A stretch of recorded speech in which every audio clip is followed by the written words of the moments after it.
Enjoy local voices. Enjoy local opinions. All on one local app. Health, sports, local news, politics, and so much more. Podcast DC is the new local app with hundreds of DC area podcasts, featuring some of the DC area's best personalities, pundits, and provocateurs. Earn exciting rewards just for listening and share the podcasts you love instantly. With new programs being added every week, don't hesitate. Download Podcast DC now for free. Available in the App Store or in Google Play. Podcast DC. Listen local. Say It Loud Network and Mino Lion Media presents Business First. Hi, everyone, and welcome to a new episode of Business First with Sonia Aline. I am your host. Thank you for joining us. This is a podcast that is dedicated to helping businesses become bigger, better, and bolder in the work that they are doing. And today we want to focus on the importance of putting yourself out there. It's important for people to know who you are, to understand your expertise. It's a way to generate business for yourselves. And we have an expert in the studio with us today to talk about just that. Her name is Tenille Robinson, and she is head of content and programming for conferences and events at Mansueto. And Mansueto is the organization that publishes Inc. and Fast Company. Tenille, how are you? I'm good. Thank you so much for having me. Yeah, it's good to have you here.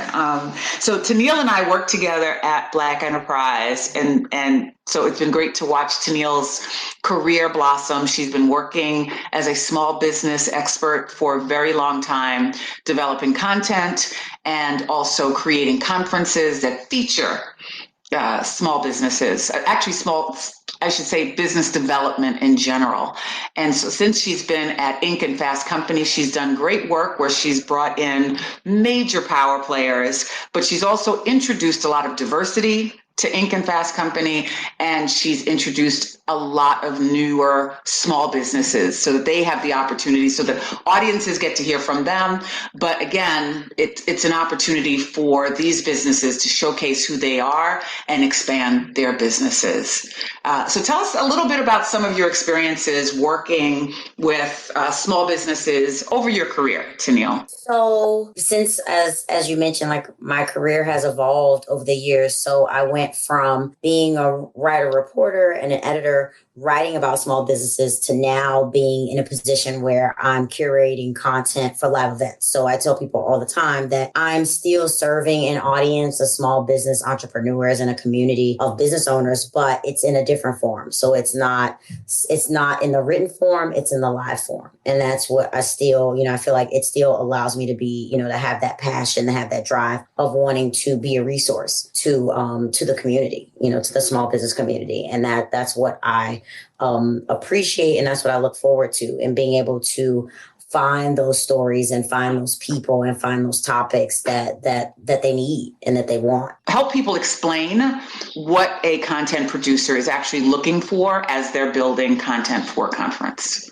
So what to explain to someone what we're looking for, it would be what's happening right now in the world, what's happening right now in the state of business, and how then can someone align what they know with what's happening. So it's really trying to find that crossover. It's really trying to find things that either complement or help elevate those thoughts and those ideas. So when you look at right now, we're in a post-COVID world, people are trying to move forward with their business. What are some of the ideas and some of the talking points that people want to know? People are looking at how do they rebuild? People are looking at how do they move forward? People are looking at how do they innovate? People are looking at how do they maintain connections and build community in these times of crisis. So it really is trying to make sure that you are meeting the needs of the current marketplace, but then you're also forward thinking and you're also looking at what's to come. So you still want to be on the cusp of what people are going to be talking about in the near future, and be able to position yourself to talk about that. So that way the ideas continue to evolve. They continue to be fresh. They continue to be things that people want to know and people need to hear from. Right, because you have to be competitive as well, because you want to be the leader. If someone's thinking about what conference should I look at, or what should I be attending to help develop my business? They're looking at what an organization might say, this is what you need. And so everyone's trying to be competitive. You have to be competitive. But if I am a business owner and I'm thinking, based on what you just said, right, you're looking for, stories of motivation, stories of innovation, how to move forward a bit in my business, how to recreate my business and build community. If I feel that I could actually talk about all of those things, Inc. or Fast Company should actually have me there. What should me as an individual, how should I best present whatever expertise I have? What's the best way to present to someone like you? So you want to make sure that it's not a catch-all. So yes, I'm sure everyone may think or may have the ability to speak on everything, but you definitely want to hone in and you want to focus on what is most applicable to small business, and also what you feel you have the most strength in speaking on. So you want to be focused. You want to hone in on that. You want to, I would say, identify. You can have like a one-sheeter that has all of the things that you could talk about. And just as you're curating your own speaking topics, you can literally sit down with yourself and flesh out, several topics that you can speak on and what you could deliver to an audience. As you look at each of those things, like if you're saying, okay, I can speak on building your business, building a business. And it's like, okay, what about building a business? Three ways to innovate. What's the number one thing you need to do to survive? What are some of the ways that you need to stand out? So then you flesh that out, and you can flesh out several topics. But when you're pitching a brand or you're pitching an event curator, you want to make sure that whatever you're pitching them makes sense for what they're doing. You don't want to pitch things that have nothing to do with the events that they typically curate. So you want to make sure that you have done your research and that you know exactly who your audience is, who the event producer is, and what they are looking for. And you want to make sure that the topics of all of the menu of things that you can offer, that the things you are putting in front of each of those media organizations or each of those events, that it makes sense for what they need, so that you don't waste your time pitching something that isn't the right fit, or that you don't waste your time pitching something that they've already tapped into the previous event.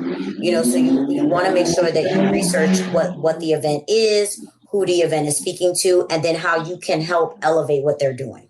And so when you are, what are some of the things that you have seen or experienced that may have knocked people out of being considered? I think for me, the number one thing that I find repeatedly is that someone actually not knowing what their story is, or not knowing the actual angle that they are able to speak on. Like they may have one thing in mind, but then when you actually talk to them, or you actually pull back the curtain and really speak to them, or really look into their background and go online and see what they've done in that space, they actually don't have enough credibility to actually speak on that topic. Or when you ask them, okay, how is that applicable to the audience? And they're not able to adjust. Oftentimes you have someone who speaks and they only know their story from one side. And we call those like having a canned speech and having something that they do for whoever they're in front of. And in some places that works, but after a while, you're going to oversaturate the marketplace with that same story, with those same things that you've been talking about. So you want to make sure that what you are offering is fresh. You want to make sure that the stories you're sharing, like, yes, that may be a part of your story. And it's fine that you tell them when you're speaking, but you don't want to get to a place where every time you go somewhere, someone knows exactly what you're going to talk about, or they've heard it before. So you want to make sure that it's fresh. You want to make sure that you're always remixing it, or you're always reimagining it for your audience and for the event, that the theme of the event that you're speaking on. So that it always feels new. Or, I've had speakers where I've seen this person before, but every time I see them, I enjoy seeing them. Or every time I see them, they give me something different. So you want to be that person. You want to be the person where, I can skip this session because I know exactly what they're going to talk about. So it really is about always being able to constantly reworking or constantly tweaking your talk, so that it is as fresh as possible and it is as relevant as possible. I want to go further into 2 points that you've brought up. One is the credibility piece. And it's very easy, I think, in today's environment to, put certain things on social media or throw certain things up on your on a website. But and even broader than credibility, it's really being able to drill down into whatever you say your expertise is. And so if you're good at a particular thing, what you're saying is like, you really have to know that subject.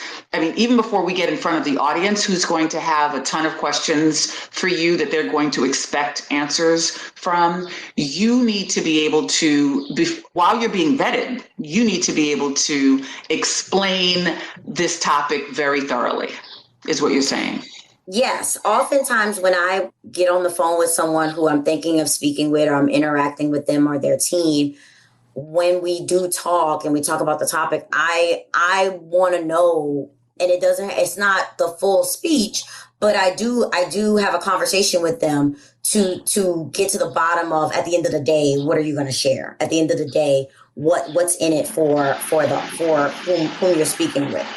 So we try to drill it down so that I know ahead of time what it is, no matter how they put a bow on it, no matter how they spin it. You don't have to give me, verbatim what you're going to say, but I need to know the meat of it, because that's going to help me understand, if something will work, and if so, how it will work for our audience. For me personally, I am someone who, I am not a fan of people who are speakers who are known for being speakers. It's like, okay, what about you, or what is the foundation of who you are? What is the background? If it's business, if it's, more motivational, if there's some type of expertise that is attached to your platform, that is what I am looking for. Because there are a lot of people where their platform is them speaking. Their platform is the fact that they speak, and there is an audience for that. There is an industry for that. There are events who have those people, but when you talk about the business community, especially, they want someone who has a foundation in entrepreneurship, be it from a standpoint of being an entrepreneur or being it from a standpoint of them helping entrepreneurs.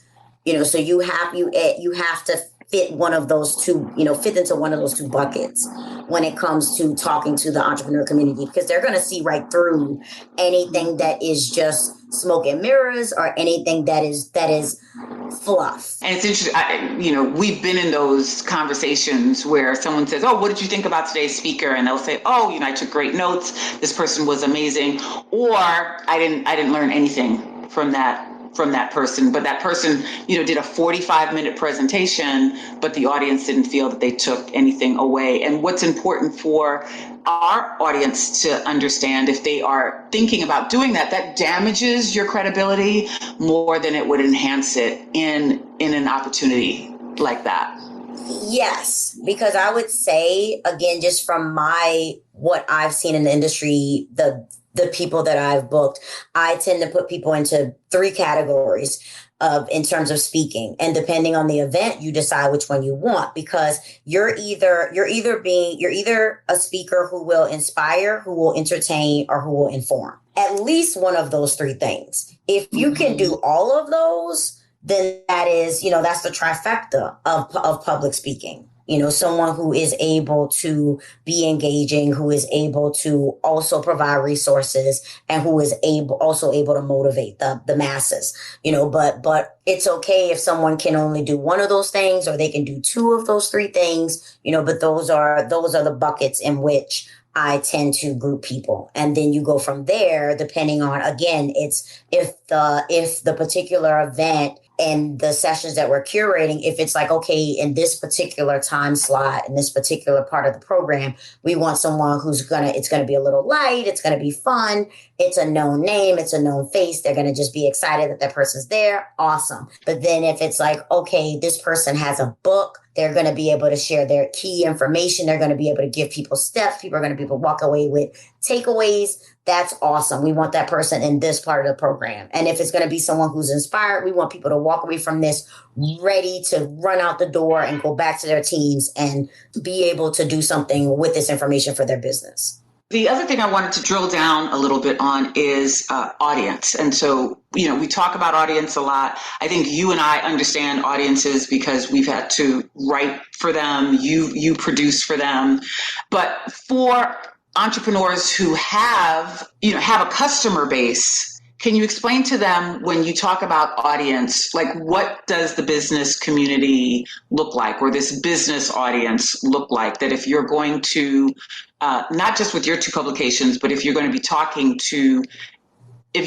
as a business expert in this forum, to just explain like what that can look like. The audience can run the gamut in terms of who these events are being curated for. So you do want to make sure that as you're figuring out what your platform is going to be and your talking points, that you also want to figure out who your audience is. Who do you most want to talk to?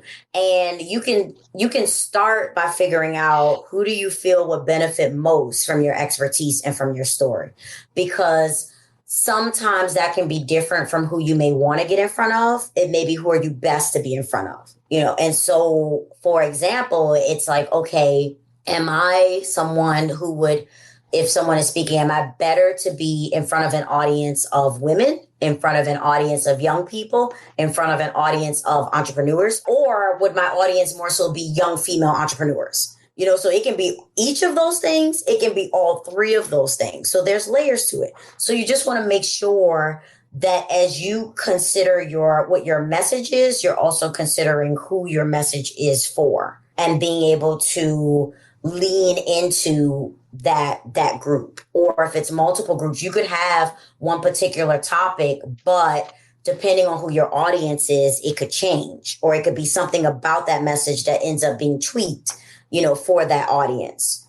So you want to make sure that you know your audience so that you can tailor your message specific to them and that people feel connected, because at the end of the day, that's what it's all for. It's all about, making that connection with these group of people to where they feel as if what you have brought to them, what you have shared with them, is something that they want to not only use within what they're doing, but also perhaps bring back to someone else and share that information. Because it really is for you to give information to others in hopes that they will share it and pass it on. Because that's how you then expand your network. That's how you then expand your notoriety, and you get more. You will essentially, if you do a great job, you'll get more speaking engagements. And so that the audience understands, the level of people that you've booked. It's been everyone from Bill Clinton and Sir Richard Branson, Barbara Corcoran, but you've also brought really great diversity by bringing in people like Damon John, who had never spoken at one of these conferences before, or Lisa Price, who was the founder of Carol's Daughter.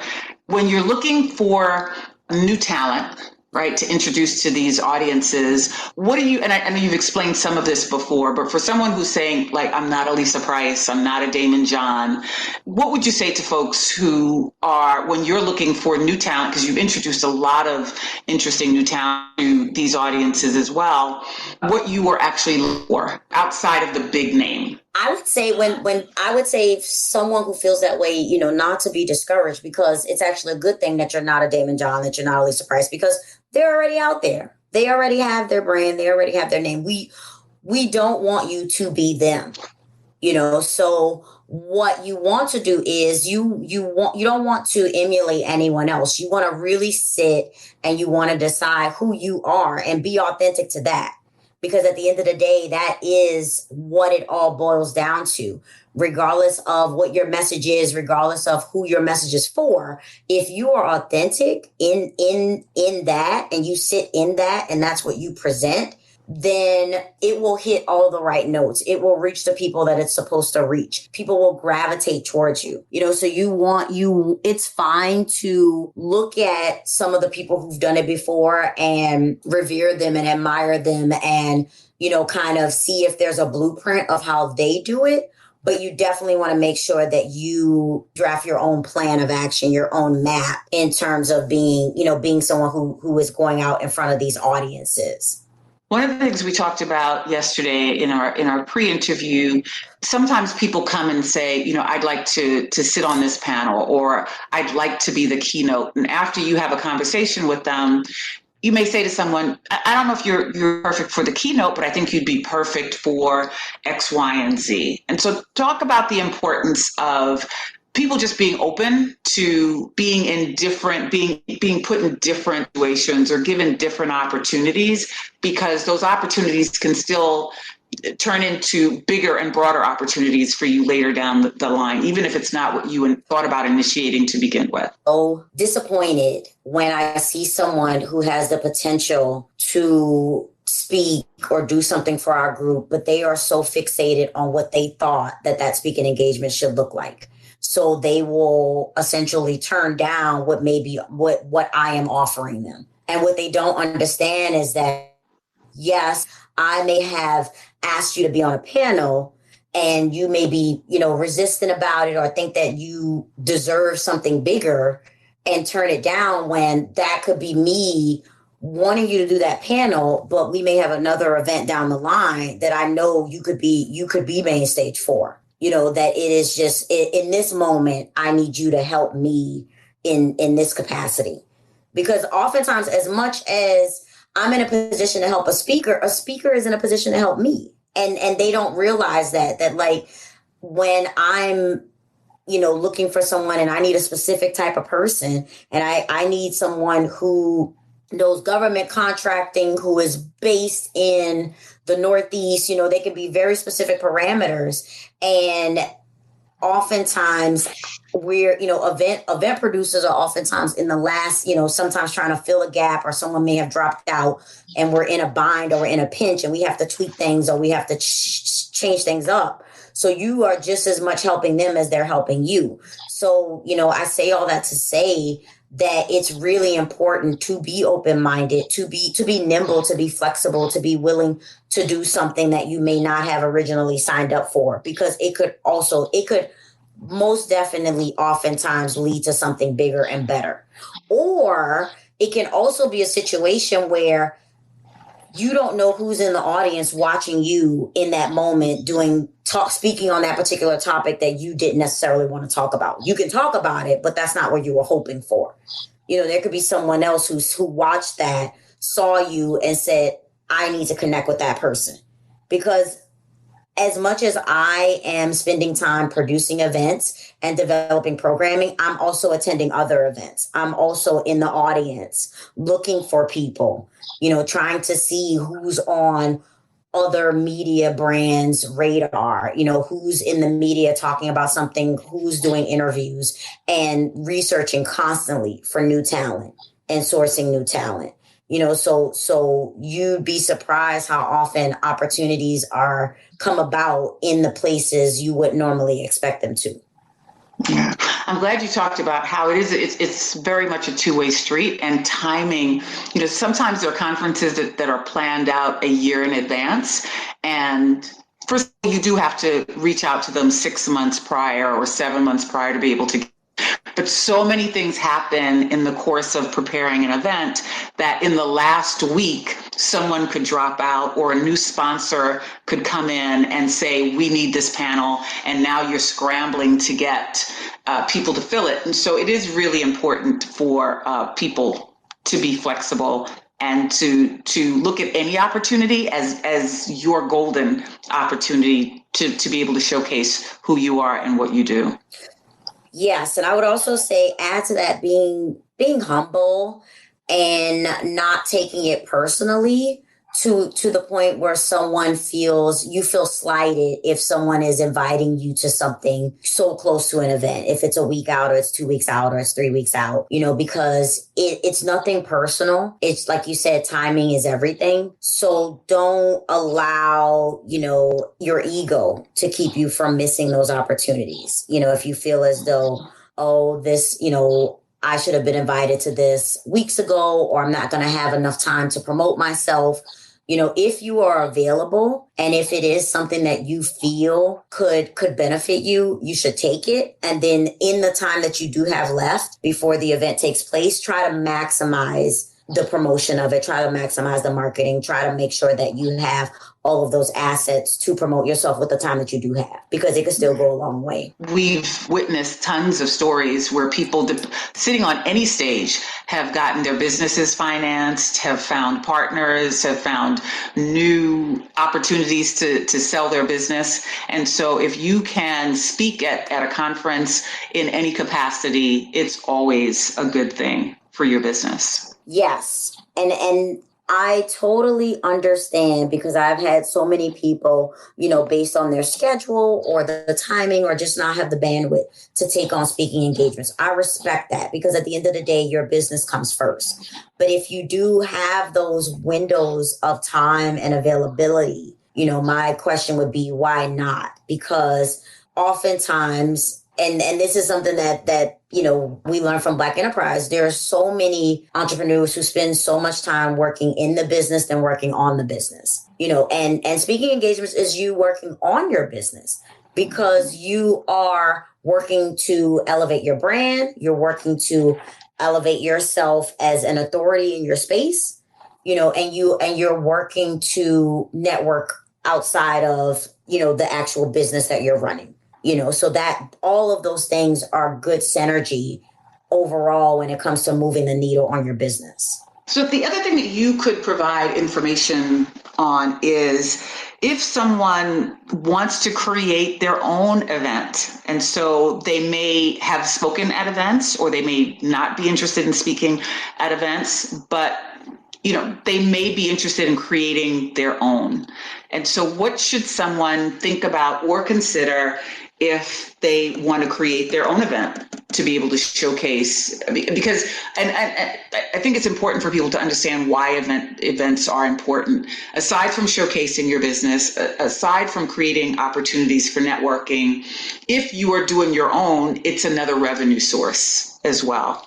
And so what insights could you provide to someone who might consider looking at creating their own events? I would say for someone looking to create their own event, it definitely goes back again in the same breath that you are using to identify what you're going to talk about and why and how you're going to do it. You also want to curate an event where you identify who this event is for, why you're promoting that. And it can be an external reason and an internal reason as to why you're putting on this event. If externally, it is for the purpose of helping the community, it is for the purpose of helping others succeed or achieving X goal, that's fine. But also internally, if it's for the purpose of building your brand, getting more clients, getting more customers, that's fine as well. But you want to make sure that there is something for the person that is not just a sales pitch from you. You want to make sure that they are able to get something out of it, whether they come back and do business with you or not, because that is still going to help you gain favor. That's still going to help you give them added value. It's still going to behoove you to deliver on a takeaway or deliver on people getting something out of it. I would also say that knowing how much money can you set aside for the purpose of putting on this event, basically know your numbers and know the budget that you want to spend. You can certainly do events very, very cheaply now, especially because we're in a virtual world, and you can put something on Zoom, or you can do something as grand as putting money into building yourself an online platform that will house your event. So there's levels. The same way there's levels if you were in person and you had a smaller venue, or a conference room at a hotel versus renting out an actual event space. So you just want to know your budget, know who you're trying to serve, and know what you want that outcome to be. And then also at the end of the day, whatever you put out there, you want it to be something that you can be proud of and that you can stand by. Because at the end of the day, not only is your name on it, but your business's name is on it. So you want to make sure that if you're going to go in that direction, you want to go full force in being your authentic self and doing something that when it's all said and done, you can stand by it. And the importance of structure. I've met people who have said, there are a lot of people who feel like they can do events better than the events that they have attended. And that might be true, but there's so many aspects to it. And I think that what you're saying is important, that people understand every single element of what they're doing so that they can create something that people get the information from. So you may have great information and you may have your own set of dynamic speakers, but you do have to create this structure in which all of these things can be delivered and that people can actually receive them in the proper way. Yes, it goes above and beyond content. It goes above and beyond programming. There's logistics.